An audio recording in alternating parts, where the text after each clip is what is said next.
এই তো চুলায় রান্না চড়িয়ে আমি আমার বাসার পাশেই আমরা এরকম ক্ষেত করছি, ধনিয়া পাতা নিতে আসছি। আমি কিন্তু অনেক ধনিয়া পাতা নেই না, যা লাগে তাই নেই, কারণ নেওয়ার পরে এটা ভালো লাগে না। তাজা তাজা নিয়ে খেতে বেশি মজা লাগে ধনিয়া পাতা।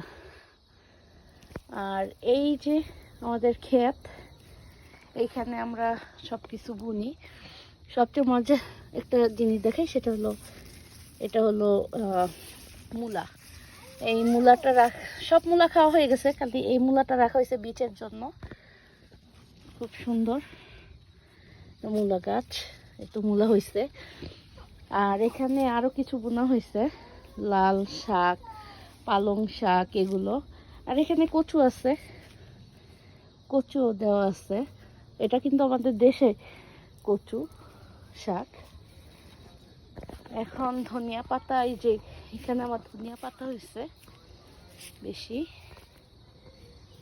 আর আর সব গাছগুলো মরে গেছে। কলা গাছ, অনেক ঠান্ডা পড়ছে আমাদের এখানে, তাই জন্য কলা গাছগুলো মারা গেছে। এটা হলো আমাদের কমলা গাছ, অনেক প্রচুর কমলা হয়। এই তো ধনিয়া পাতা নিয়ে আরো নিয়ে বাসার দিকে যাচ্ছি।